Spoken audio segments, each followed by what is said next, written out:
going to continue today with World War II. The other day we kind of talked about America entering the war, and now we're going to talk about the actual fighting that's going to be taking place. So we're going to talk about the war in Africa, and particularly in Northern Africa. Again, remember this is a world war. There was fighting that was happening south of here, kind of like the eastern coast of Africa, but we're not going to really get into that. We're going to focus on this. Okay. So the Allied plans, the Allies are now primarily Great Britain and America, and of course the Soviet Union, but the Soviet Union is fighting on the Eastern Front in Europe. But Britain and America are going to decide take out Hitler, then focus on Japan. That doesn't mean that there aren't American soldiers in the Pacific. There are American soldiers in the Pacific. We're fighting the Japanese the entire time, but our main focus is take out Hitler and then go take out physically the country of Japan. Okay? So what they do is they decide the easiest way at this point to get to Europe would be to take over North Africa and then try to go up the Italian peninsula. So that's what they're going to do. So the fighting that happened at this point, Britain and Germany were already fighting in North Africa for about a year, 2 years. But with the help of the Americans, it makes it a little easier. So German General Erwin Rommel, who's nicknamed the Desert Fox, okay, he'd be the German leader at this point. You can have Eisenhower with the Americans, okay? I'll just read it and I'll go through it. All right, so 1942, British defeat German at Battle of El Alamein. French armies from capturing the Suez Canal. The Suez Canal is over here, okay? You can't really see it, it's a little off screen. That's going to connect the Mediterranean to the Red Sea and eventually the Indian Ocean. Okay, so that's a very important geographical point, okay? Late 1942, American forces land in North Africa led by General Dwight Eisenhower, okay? They're going to land like in the Morocco area, and they're going to push the Germans out of Africa. Again, this is a very broad explanation of it.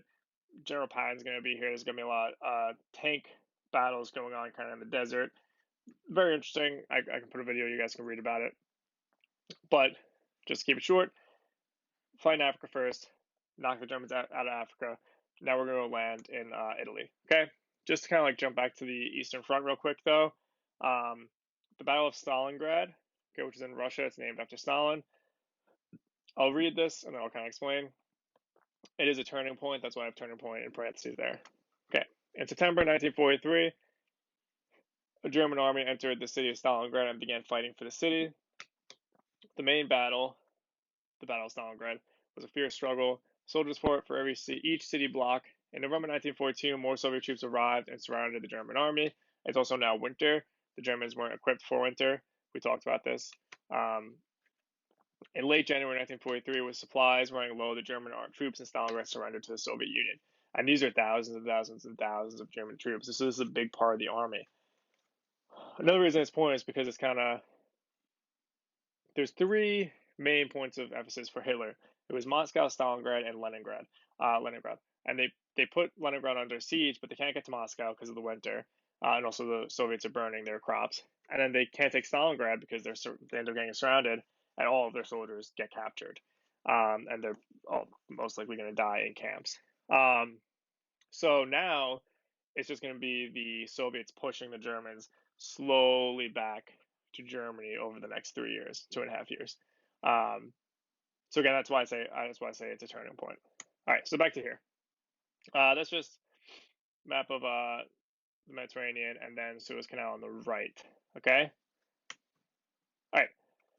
War in Italy. Two guys at the top right. You got Patton, and then I've got the British. We yawn. Patton, who's a U.S. general, he's 3-star general, ends up being 4-star general actually. He's considered he's feared by all the other foreign countries. So Germany and Japan, well, Japan's in the Pacific. Germany fears Patton more than they fear any other Allied general, okay?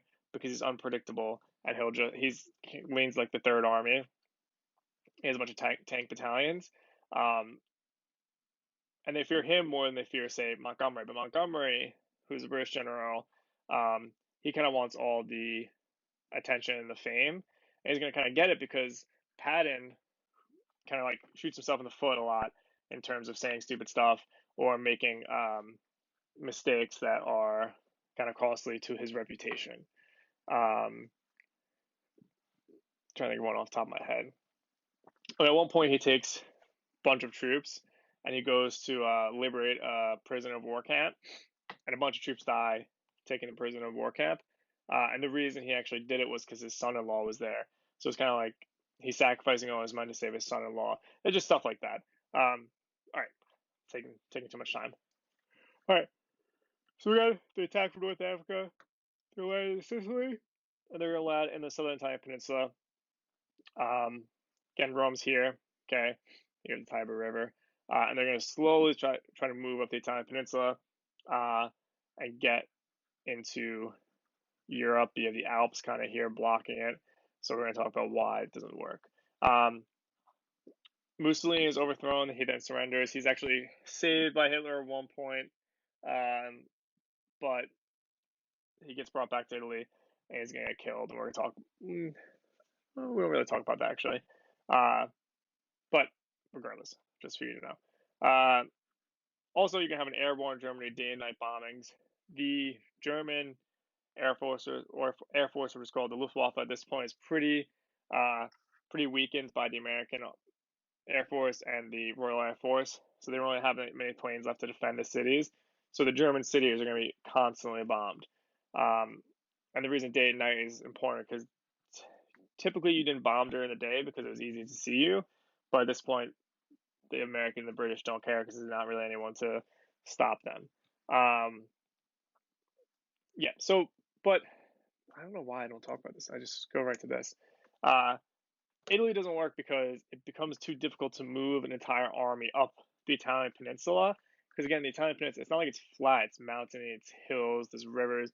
Then you have the Alps here. So, I mean, if you get up here, I mean, Hannibal and Carthage kind of marched through here with elephants, but you didn't take this entire army to go through the Alps. You'd have to like go around to France. You have to go around to, and people did go to France. People landed in southern France. That's something that we don't talk about much, but you had people landing on Normandy for D-Day, but you also had soldiers landing in southern France, but there really wasn't much resistance here. Okay, regardless, this doesn't work in the sense of they're not going to be able to get to Germany through Italy. Okay, but they take Italy out of the war at this point, so the Italians can't help Hitler anymore. Hitler's kind of on his own. Okay, that's what's going to bring us to D-Day. All right, so Operation Overlord, which is what D-Day is an allied. Let me just read the slide. I always get off point. Allied invasion of France, June 6, 1944. All right. Allied Commander General Eisenhower is going to command all the Allied forces, so British, Canadian, whatever it is. He's leading it. It's an amphibious landing across the English Channel into Normandy, okay, which is France. So you're going to see here. Soldiers invaded by ship and paratroopers. The paratroopers actually land the night before. So what they're doing is they're flying over the beaches, parachuting out and taking key points like key towns and key roads that the invading forces are going to need when the fighting begins. All right. The invasion is a success. There's a large loss of life, and we're going to talk about that. I'm going to give you guys a worksheet, so you'll see it. But it does work, and some beaches are like Omaha, okay, and Utah have a lot more resistance than say some of the beaches that the British attack. So like I forget which one. It was Juno or Sword where there's like very little resistance. Not the point. All right, and by late August, France is taken by the Allies, and what's going to happen is they're going to slowly start pushing towards Germany. Okay. These are the beaches. So you have Utah, Omaha, Gold, Juno, Sword. Okay. And Utah and Omaha are going to be the Americans, and then Gold, Juno, and Sword are going to be the British and also the Canadians, but the Canadians, I guess you could say they're British. And here you see the planes, okay?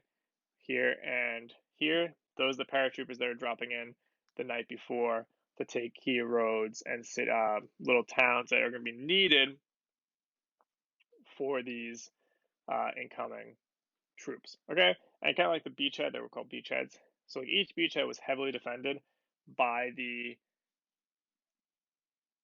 Germans, but what the Allies did was they created a fake army in Britain and they put it over here, like in this area or this area. I forget where it actually was. I think it was like over here. Um, and the reason they did it was like literally like a fake army. It was like blown up tanks, like air tank, like a like a bouncy house. You know, it's like blow ups. It'd be like tanks and planes. They're fake, but they left them out in the open. So German reconnaissance saw it and they're like, oh, they're gonna attack over here. Literally, it was over here. So what Sicily, what Hitler did was he kind of put a lot of forces over here to defend an attack that was going to come, like a full blown invasion that was going to come from over here. But that was never the plan. The plan was always Normandy. But they did that to kind of throw the Germans off, and it works. Okay, go look it up. It's pretty funny. You can see them like kind of like tying the fake tanks down to the ground so they don't blow away. Um, so each beachhead is going to be heavily defended. Some are going to be more heavily defended than the others. So particularly Omaha, for example. And I'll show you the pictures. So this would be kind of well, this is a very better depiction.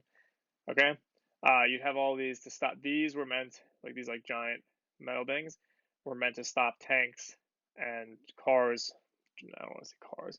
Tanks and like oh shoot, tanks and jeeps from coming onto the beach because they can't fit around these. Also, it would slow them down, so you'd have artillery that can shoot down on them. You also had mines across this entire beach. Some of the mines are still in the ground today. All right, that's something that's well known, but not really well known by Americans. Um, and just the entire beach. So those are called hedgehogs. Okay, you have wooden kind of posts that are blocking people from coming in, and then you have this wall that they built, which is sand, dirt, and then like stone walls, and you have these bunkers on top with machine guns and cannons uh, facing down. So you're gonna have. I'm trying to give you like a good view because I don't really have it. Um, this isn't a real photo. This is from Saving Private Ryan. Okay, but if you want, you can kind of look at this. This is a real photo. You see them going towards the beach, and they really they're just out in the open. Okay, you can kind of see here, but they're not fighting here, and they just have to kind of like sprint up the beach. Okay, which here you can see is very difficult. Okay, so that's really it for D-Day. Um, I mean, we're pretty foreign. We're almost done. We're gonna have a quiz next week. I'm not gonna go over this today. So we'll talk about this tomorrow.